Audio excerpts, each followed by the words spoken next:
Hey guys, what's happening? It's Will, and I am here to kick off. I say that like it's a big deal.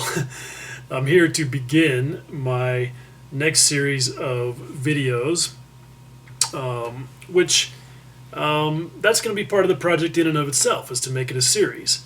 Because for the model that I'm going to build, I want to try and do it as a sort of a step by step of here's what I'm doing, here's why I'm doing it, and here's how I'm doing it. And hopefully that will be interesting and useful for some of you guys.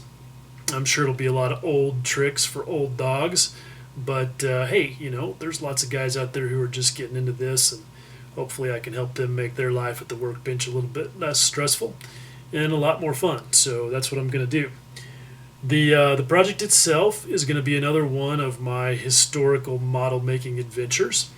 I have chosen to build the Accurate Miniatures 1/48th b-25b, which you can see right here.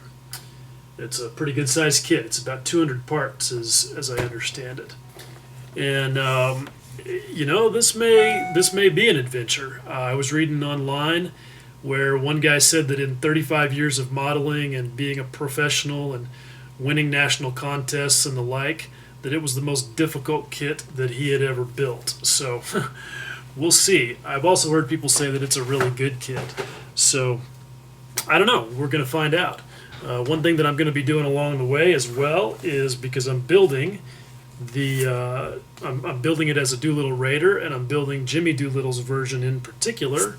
I'm going to be reading the book along the way. So I've already started the book. This is his autobiography, and even if you're not interested in the B-25 itself, this is a really interesting book already. Some of the things that he's talked about being a young airman right after World War I, it's just, it's fascinating. Must have been a tremendous time to be alive. The adventures that he went on were really, really cool. So hopefully the adventure that I'm going on with this kit will be even one half as cool. And you guys will get to live it vicariously. With that, what I'm going to do is open the box, and let's take a quick look at the kit, see what we're in store for. Okay, hopefully, like a lot of things I've been doing on video lately, this is the first time for me to do one of these sort of unboxing things, and it's a little bit experimental, hopefully not too excremental, and you guys will dig it. Alright, so what I'm going to do is I'm going to set this over to the side and start pulling some of this stuff out. I've already taken some of it out of the bags because, quite frankly, you guys don't need to watch me remove things from plastic baggies. But I'll do it on this one because I've got my new scalpel and my new scalpel handle. And I'm actually kind of excited about this. I've been wanting to be able to use scalpel blades. I see a lot of guys like them, and I thought I'd try them out. And I got this scalpel handle. It's just a cheap plastic one. It's not that super cool $50 one that Paul Budzik uses. But I got the scalpel handle for about $10 and got a bunch of blades for it for real cheap. And this is the number 22. So we'll see. I'm just cutting all kinds of things with it right now to sort of see how it cuts. And as you can see, it does it quite well. Alright, so you can also see that everything in this kit is molded with pride in Korea. So that's a good thing, I suppose. Koreans make Kias and Samsungs and all kinds of good stuff, so I expect no less from this kit. This kit, from what it says on the box, is about 15 years old. I think it's out of production, and you have to go on eBay to find it.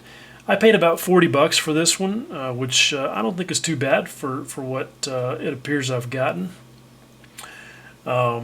So let's just take a quick look through it. I'm not going to try to be real exhaustive with this, but just give you guys an overview of what's included.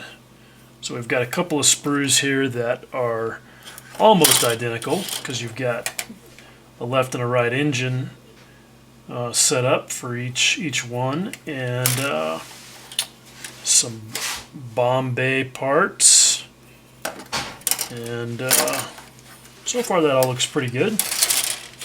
Nothing really out of the ordinary there. I was pleased to see that everything was molded in gray plastic. I just don't think there's anything better. To me, it does it for a good reason, and I think that it works and everyone should do it. Obviously, these are lots of bombs. I'm probably not even going to end up assembling any of the bombs because I don't know that I'm gonna keep the bomb bay doors open. Now, there is always a chance that I'll change my mind about that. I may find out that there's some super cool detail kits out there and lose my mind, as I do sometimes, and you know, sometimes it just gets stupid. Okay, so some horizontal stabilizer and rudder parts and some engine nacelles and some engine detail. The engine detail looks really good. I mean, it's nicely molded. I would say it's pretty crisp. Nothing to quibble about there. Just exactly what I was hoping for. Got another sprue here of small odds and ends, landing gear parts.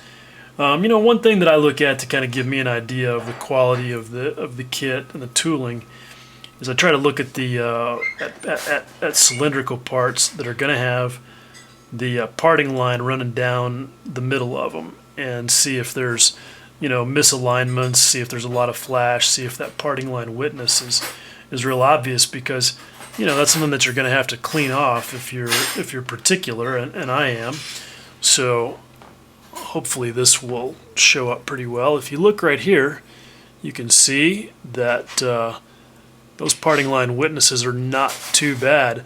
Honestly, nothing a whole lot worse than what I saw in the Tamiya ME262 kit that I just built. One thing that was not in the Tamiya ME262 kit was weighted wheels or tires, and you can see that these are, and I think that's a really nice touch. These are well molded with the Goodyear logos debossed on them, and I think look pretty nice, but there is that fact that they are split in left and right halves, which they kind of have to be. And, you know, when you glue those two halves together, you're going to have that seam that you've got to deal with. And if you want to keep that diamond tread pattern looking good, that can mean a lot of rescribing. So I may look to see if there are some resin wheels from somebody, because that, to me, is just the kind of work that I don't really care to spend a lot of time doing. If there's a $10 or $12 solution to it, that to me is money well spent. Okay, fuselage halves. Everything on here looks pretty good. I actually took these out of the bag earlier to have a closer look at them, and hopefully you'll be able to see this. The panel line detail and the rivet detail, all recessed, all just beautifully molded, super high quality. And honestly, when I was looking at this earlier, I was thinking, you know, if I didn't know that this was not a Tamiya kit, I might think it was a Tamiya kit, because the molding is so good and the plastic is that gray color. It feels a little more brittle maybe, but that's just kind of a perception. That may not actually be true. I like the the detail. You can hopefully see it here of how the insulating blankets on the inside of the cockpit are molded in there. And if you look really close, you can see instrument panel details that are just very nicely molded in. I heard or read that the seats were not very accurate. I can't really speak to that yet. I haven't actually looked to do any research on that, but apparently there may be some resin replacements for that. I don't know if I'm gonna get that nutty about it or not. The cock, with this thing, it's all canopy closed because of it's a twin engine bomber, but there's a lot of glass and you can see inside the cockpit at least a little bit.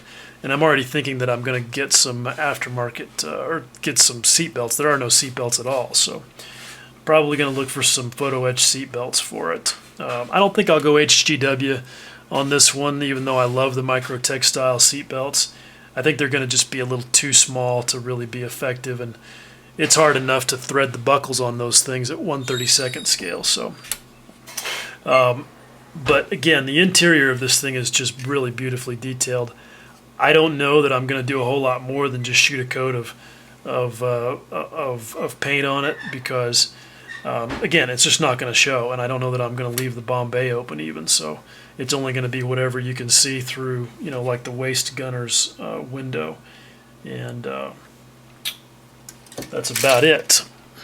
Okay, left the wings in the bag because I'm not going to need them for a little bit. But let's go ahead and what the heck? Let's do another fun job of slicing something open with a really sharp knife. Oh, except see, that's why I don't do it on camera, because I screw it up. I didn't get below the ceiling seam on it. And this scalpel is so sharp that it's almost a little bit tough to control, but there we go. Now the reason that I'm opening this is because I want you guys to be able to see the quality of the panel line detail on these wing surfaces. Hopefully you can see that. Just really, really beautifully molded in there. That makes me very happy, because that's gonna take paint so well, and it's gonna look so good. Okay, so let me get into the bottom part of the box. You can see this box is really nice. This is a first-class kit. One thing that I noted immediately is that they do say here that they give you a set of masks, but I heard that they were a little big, and so I went ahead and bought the Edward masks. You can't go wrong with those. And now that I'm in here, I'm glad I did, because I can see that what they're telling you here is that this mask is for the C or the D model, and I'm building the B model, and you're supposed to use this as a template to cut your own masks for the B model, and I do not plan on spending any time or energy with that sort of shenanigan. But I like the fact that they boxed it so that the clear parts were underneath, and didn't have all the weight of all of the other parts on top of them, so that they could get scratched up. But this is just basically canopy glass, and there is plenty of it. You get 3 different versions of the main canopy, depending on which model you're going to build, which I think is very cool. One thing I'm looking forward to is the way that Accurate Miniatures did the instrument panel is different. They've molded the panel. You can see it right here. They've molded the entire panel in clear, and the decal they give you goes on the back, and that's supposed to be very cool from what I've read. So, we'll see. We'll see. They give you some nice chunks of brass for the nose weight to keep it from sitting on its ass, and that's good. Here are the aforementioned masks, which are vinyl. That's nice. I like that. I think the Edward masks are good, are just as good. Okay, and here's the decal sheet. And you can see that we've got some little decal seat belts, which I don't plan on using. There's the aforementioned instrument panel decal. And you can see that this kit includes the markings for all 16 aircraft that were on the Doolittle raid, and they're all contained on this one sheet. The reason being is because there was not a lot of markings on these aircraft. This was 1942, and there was not a lot of nose art yet, and so there's really only 2 or 3 aircraft that even had it. And everybody builds the ruptured duck, and I'm just not going to. I'm reading the book about Colonel Doolittle, and I'm going to build his plane. even though that's, you know, going to be kind of boring in terms of markings. It'll be a quick decal job. But, you know, for me, what I'm really hoping to do on this is artistry with the paint, like I did, hopefully, achieved on the 262. Okay, speaking of the historical part of it, this is a really cool feature, I think, of this kit. They give you the after-action report that was actually filed by Doolittle after he made it back home from China after the raid was done. So I'm looking forward to reading that. I think that's a very cool touch for those who are history-minded. And here is the instruction book.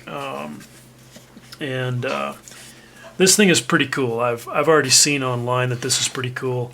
They give you a lot of detailed instructions, large pictures, and little historical notes. Like right here, it talks about the Raider aircraft carried temporary additional fuel supplies in a collapsible tank. So I think that's cool. You know, it's more than just it's more than just a bunch of pictures showing you how to glue parts together, and I think that's pretty cool. I am honestly not sure that Accurate Miniatures is still in business or not. I haven't tried to figure that out. I just, you know, kind of jumped off into this because I honestly, I was watching the last half of Pearl Harbor one day, the remake version with Ben Affleck in it, and I was looking at the aircraft and the way that they were weathered, and it was kind of in that moment that I just decided that I wanted to do this. And so I didn't do a ton of research on Accurate Miniatures themselves. I did do some research on the kit.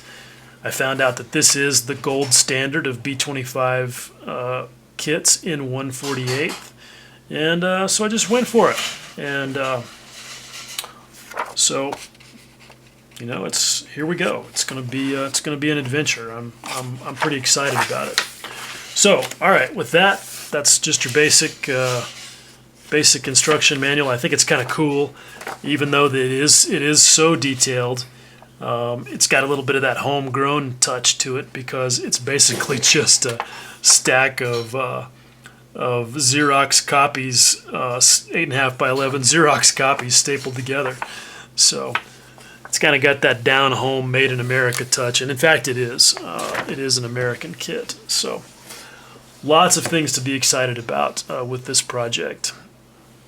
Okay, well that's that. My very first unboxing video. Hopefully that was a success. I'm about to go look at it on my computer and see if I actually got anything in focus.